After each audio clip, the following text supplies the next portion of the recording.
The hour of 7:30 p.m. having arrived and a quorum of voters being present, it is my distinct pleasure to call to order the reconvened 2025 Tewksbury Annual Town Meeting. My name is Dustin Weir, and I am privileged to serve as town moderator this evening. Let the record show that a properly served and returned warrant is in possession. Please join me in reciting the Pledge of Allegiance.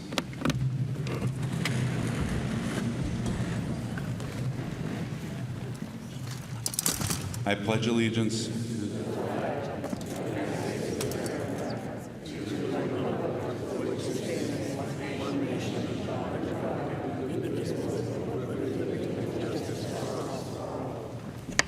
Thank you. Please be seated.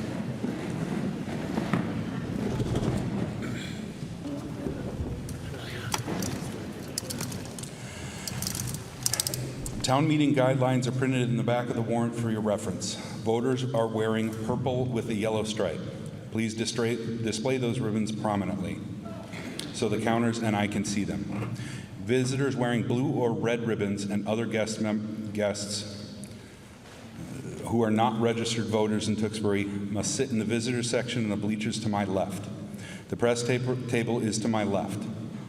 Members of the press must remain at the table while they are in the hall. Emergency exits are located at the back right corner of the gymnasium and in the cafeteria to both the left and right after you leave the gym.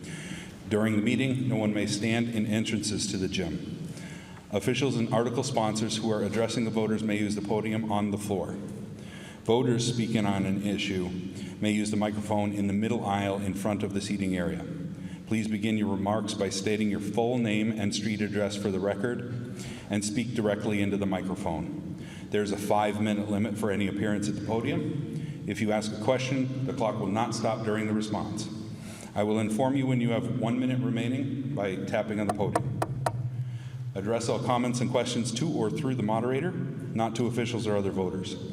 Visitors who wish to speak must have approval from the voters to do so. During debate on an article, if a voter submits an amendment for consideration in writing, we will debate and act on the amendment immediately, then continue debate on the article, so only one amendment is pending at a time. Please remain seated while in the hall unless rising to speak or vote. Stay at your seats during a vote so our counters can accurately tally standing counts. Turn your cell phones off or on silent and do not make phone calls in the hall. Chairman of the Finance Committee, Mr. Robert Levasseur, will make the first motion on every article unless the Finance Committee is deferring to another board. If we have any non-voters in the hall tonight, I welcome you and ask that you relocate to the visitor section at this time. I would also note that the motions to waive the reading of the warrant articles and to allow certain non-voters to speak were adopted in the first night of town meeting. Before we begin this evening, I would like to thank the media and custodial staff at Tewksbury Memorial High School for their efforts in preparing the hall and televising the meeting. I would like to thank Town Clerk Denise Graffio, Assistant Town Clerk Sarah McMullen, the checkers, counters, and police officers on duty for their work before and during the meeting, and for all of you for continuing Tewksbury's long tradition of open government. Many thanks to the town manager, the town council, the finance committee, and everyone else who has helped me prepare and manage this town meeting. It is an honor to serve in this position and be a part of our local government. Articles 26 and 27. Articles 26 and 27 were advanced to the warrant by the Planning Board on February 10th of this year in a 3-2 vote. In their subsequent meeting on April 7th in a 2-3 vote, the board voted to not recommend adoption of these articles. According to Massachusetts General Law, Chapter 40A, Section 5, no article which has been given unfavorable action at town meeting may be considered within 2 years unless the article is recommended by the Planning Board. Since these articles were not adopted at the continuation of town meeting held May 8th of 2024, and they are not currently recommended by the Planning Board, they fail to meet the statutory minimum requirement to be eligible for a town meeting vote.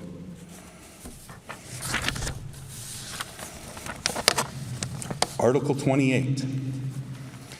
Mr. Levasseur, do I hear a motion on Article 28? Mr. Moderator, the Finance Committee moves to adopt Article 28.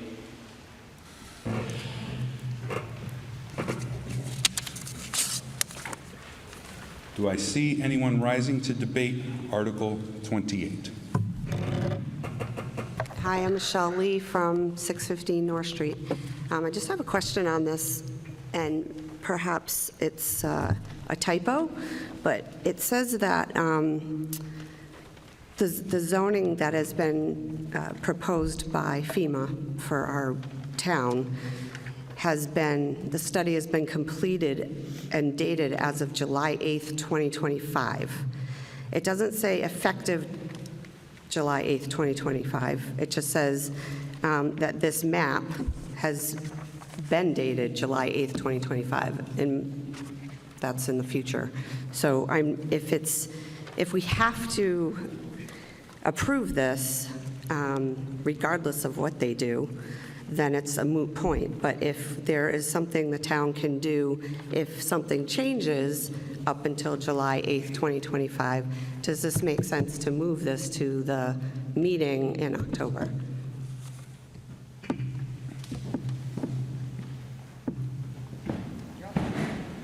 Ms. Louder.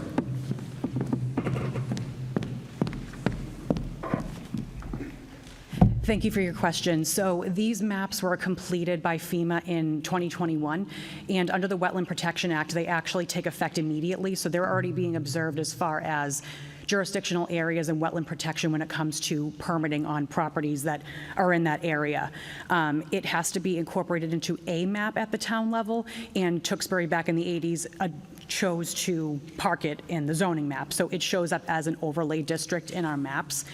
And there is a deadline of July for 2025 for FEMA handed down to us to adopt the map. So if we do not adopt the map prior to July 2025, the town risks its participation in the flood insurance program. And because we have annual town meeting right now, this is the logical place to do that because it's the only place we can change our maps. Okay, so the way it's stated, it just looks like we're voting on something that hasn't even happened yet. So I just wanted to make note of that. Sure. All right, thank you. Thank you for your question. Any other debate or discussion on Article 28?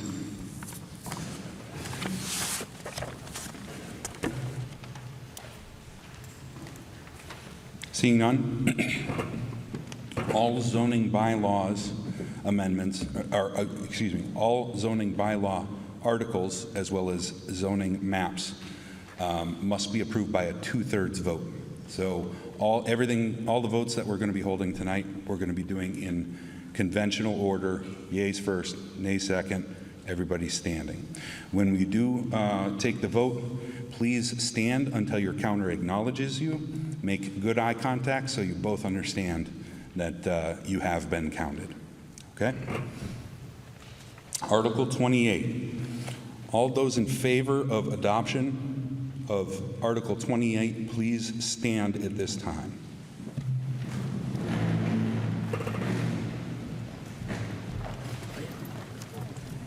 Turn your Fitbits on.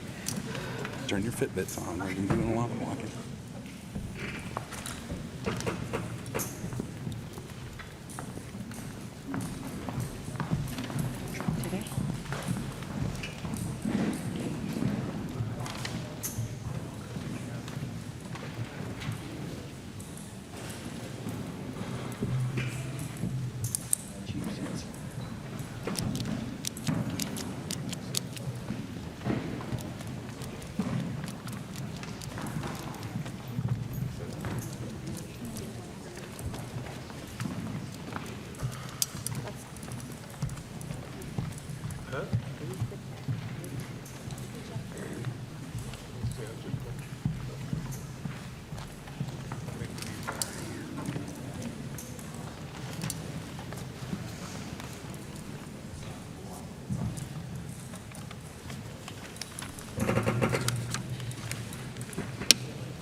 Signed it.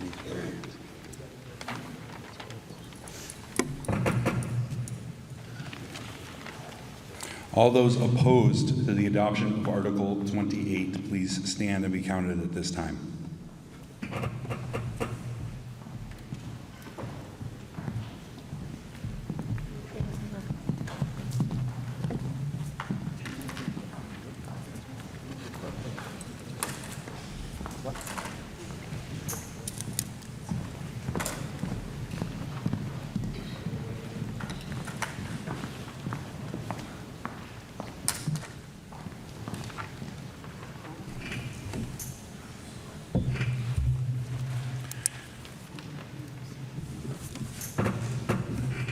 With a vote of 123 to 1, the article is adopted.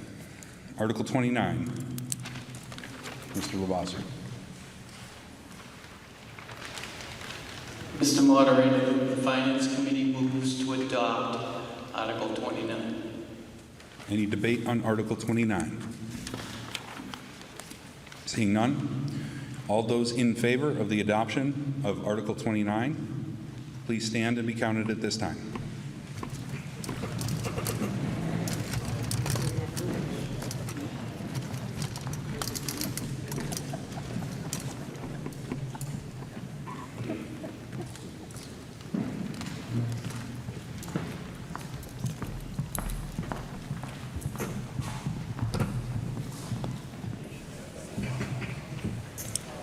All those opposed to the adoption of Article 29, please stand and be counted at this time.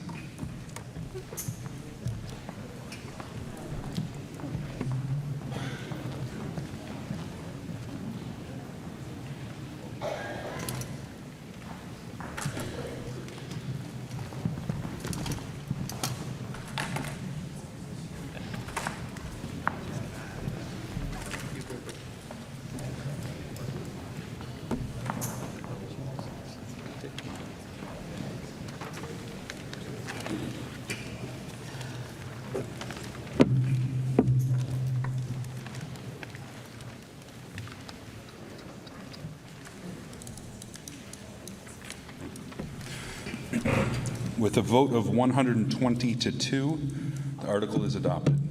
Article 30, Mr. Lavazza. Mr. Moderator, the Finance Committee moves to adopt Article 30.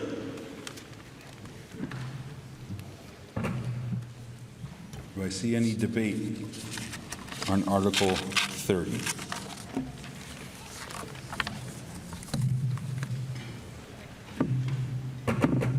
Seeing none? Oh, excuse me.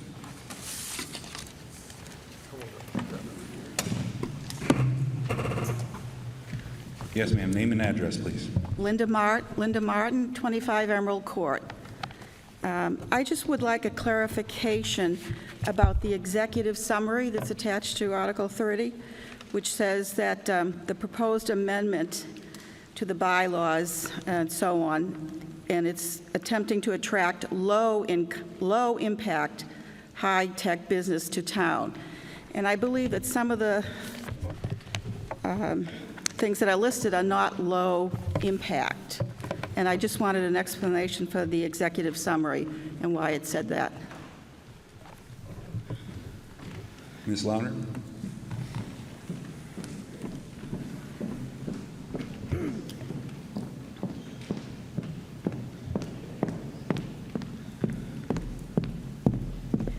Thank you. So the executive summaries are not binding. They are an attempt to provide context and color to the articles because a lot of the language is rather dry. So when we're talking about giving context to these uses and saying that they are low impact and high tech, the majority of them are high tech. I think that a lot of it can be argued that. And as far as low impact is concerned, when we're talking about that, when the planning board was looking at that, they were talking about number of daily trips to the site, traffic, impact to schools, and impact financially, really, to the town as well. And I know the project that probably half of the room is here to talk about, which is not within the scope of this article, and you probably have your own feelings about what impacts are, but that is what we were talking about when we were giving context to the article and saying that it was low impact. Thank you very much. You're welcome. Thank you for the question. Any other debate or discussion on Article 30? Seeing none, all those in favor of the excuse me. If my eyes are down, feel free to yell at me.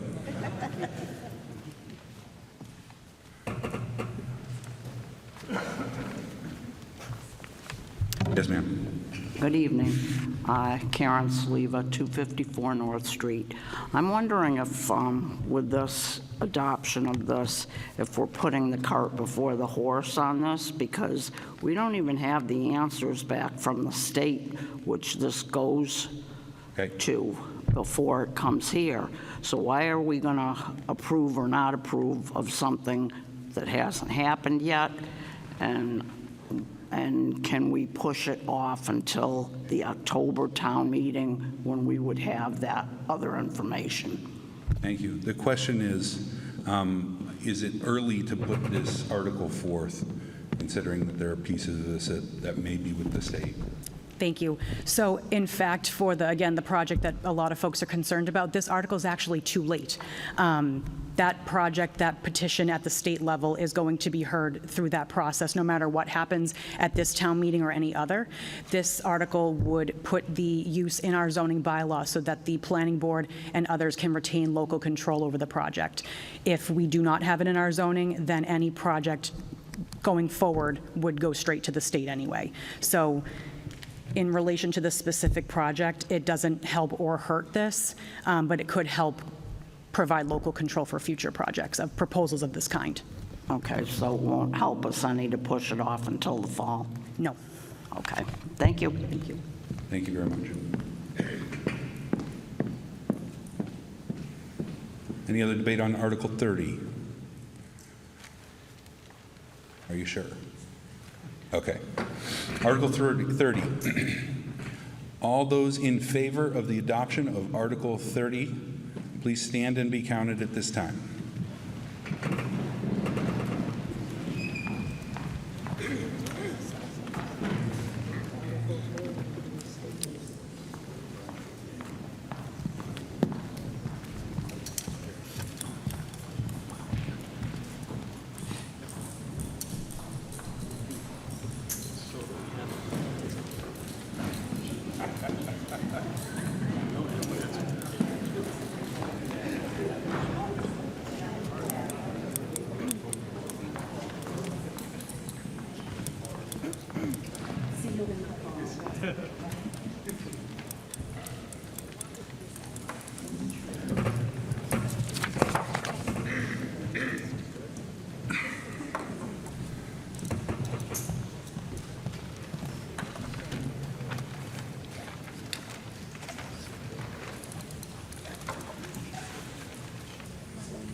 All those opposed to the adoption of Article 30, please stand and be counted at this time.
The two-thirds threshold for the vote is 86. The vote outcome is yeas 111, nays 18. The article is adopted. Article 31. Mr. Lavasser, if you please.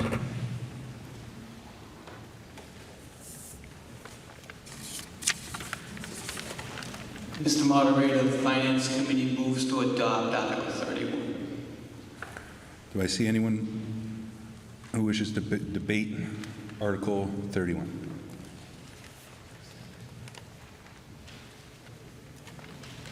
Seeing none, all those in favor of Article 31, please stand and be counted at this time.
All those opposed to Article 31, please stand and be counted at this time.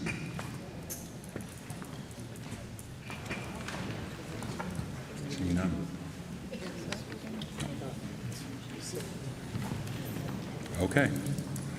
That'll be some of the easy math, Denise.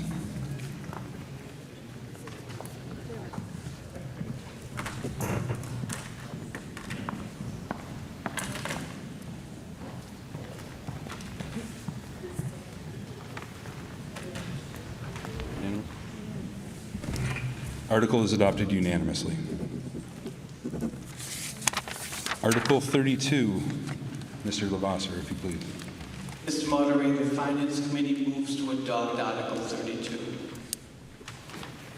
Any debate on Article 32? Yes, ma'am. Hi, Michelle Lee, 615 North Street.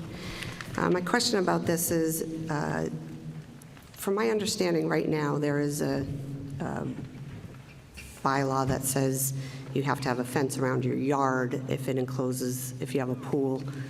And the way this is written, it seems to me that it sounds like you have to have a fence right around your pool. Is this different? Is this something new? Ms. Lauder. Thank you. So it's actually not a zoning bylaw, it's a part of the building code, and building code requires that all pools are enclosed. The intent for this article is to capture an exemption that's in the building code. So building code requires all pools be enclosed, except if it's an in-ground pool with a retractable top, and that is something that in the building commissioner community, I've spoken with a couple of them, that they find that it's an unsafe loophole, and that if these tops can be controlled remotely, then if someone leaves their home, they could, in theory, close the top, not knowing who's near or around it if it's not fenced in. So it's not a change to the zoning bylaws. It is a zoning bylaw to catch up to something that building commissioners are petitioning as an update in the building code. So you're saying you need the fence, a fence around the yard is not enough? Correct. So that's already in the building code. The pool itself has to be enclosed. Okay. So is that retroactive to people who have? No. So zoning bylaws take effect going forward. It would affect building permits from here on. Okay, all right, thanks. And again, only the ones that if someone was applying for an in-ground pool with one of those special covers. Okay, thank you. You're welcome. Thank you. Any other debate on Article 32? Seeing none? We'll do another standing vote. All those in favor of Article 32, in favor of Article 32, please stand and be counted at this time.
In our script.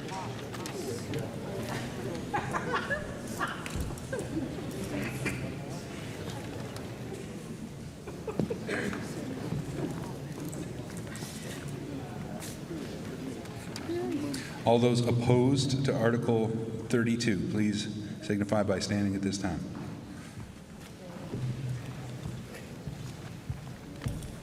I will be right back.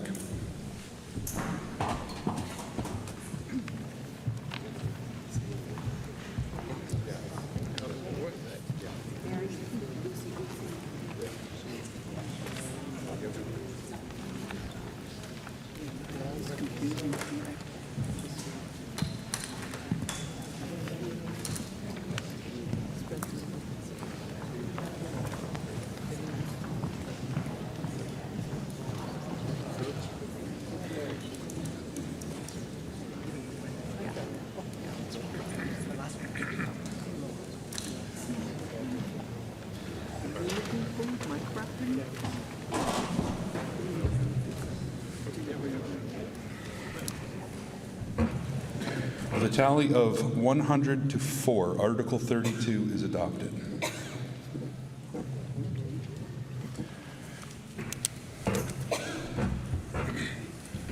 Just a reminder, you have to get awkwardly close to these microphones to get them to turn on. So people are having a little bit of trouble hearing if you're coming to the center one. I asked that we get a little bit more volume on that, but if you could make sure you're speaking loudly directly into the microphone, that'd be great. Article 33, Mr. Lavasser. Mr. Moderator, the Finance Committee moves to adopt Article 33. Thank you. I understand we have a published amendment to Article 33. Mr. Johnson. Thank you, Mr. Moderator. The Planning Board, during its public hearing on this article, voted to adopt an amendment. The amendment, let me turn that in, hold on.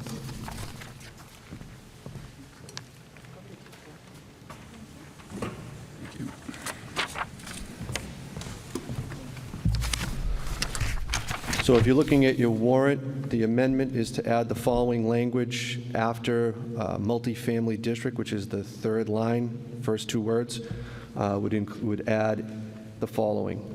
And accept the parcel outlined in red below, which will remain in the town center district.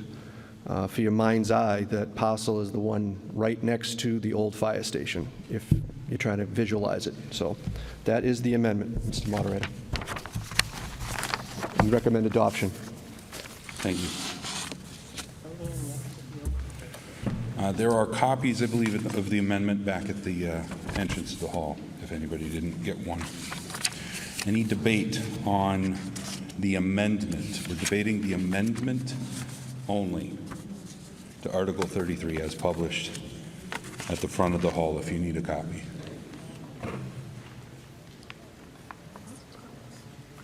Seeing no one rise to debate the amendment to Article 33, we get to do a voice vote finally.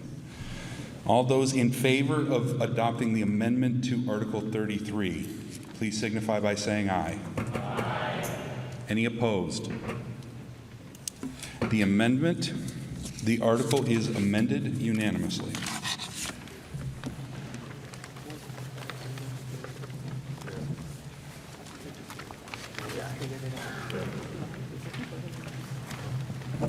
Okay, Article 33 as amended.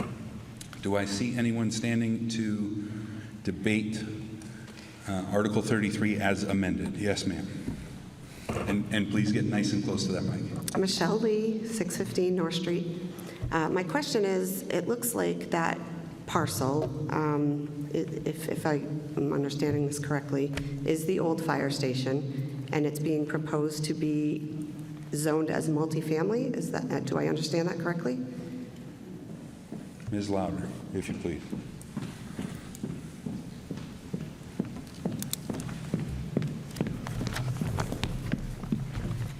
Thank you. No, so the town center district, we're proposing with this warrant article to stop at the old fire station, so that's already in the town center district. Okay. What the amendment, the article as amended is proposing is to keep 47 Pleasant Street, which is immediately next to the old fire station, in the town center district, along with all of the Main Street facing parcels, and the rest of them are going to revert to R40 or the single family home district, save for Gettysburg Commons. Okay, thanks for clarifying. Thank you for the question. Any other questions or debate on Article 33 as amended? Seeing none. All those in favor of adoption of Article 33 as amended, please stand and be counted at this time. In favor.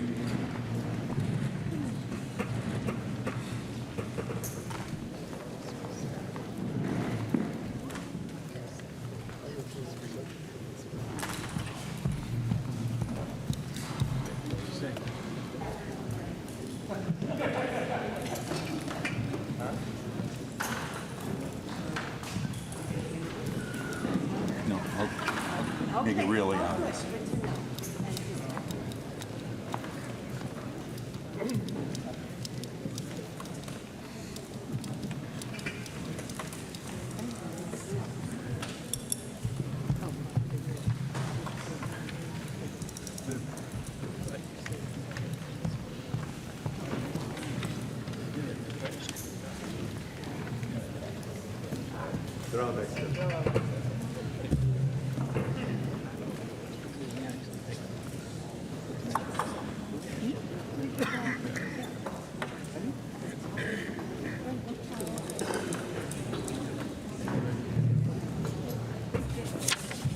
All those opposed to the adoption of Article 33 as amended, please stand and be counted at this time.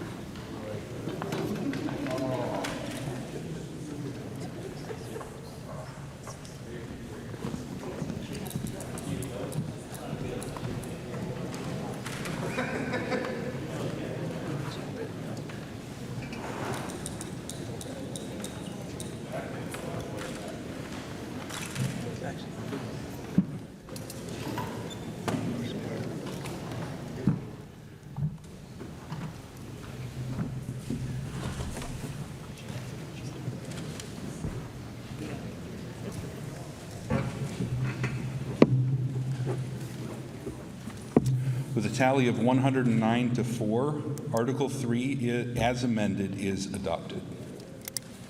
Mr. Lavasser, may I have a motion to adjourn? Moderator, a motion to adjourn the May 5th, 2025 annual town meeting. All those in favor say aye. Any opposed? We are adjourned. Thank you very much.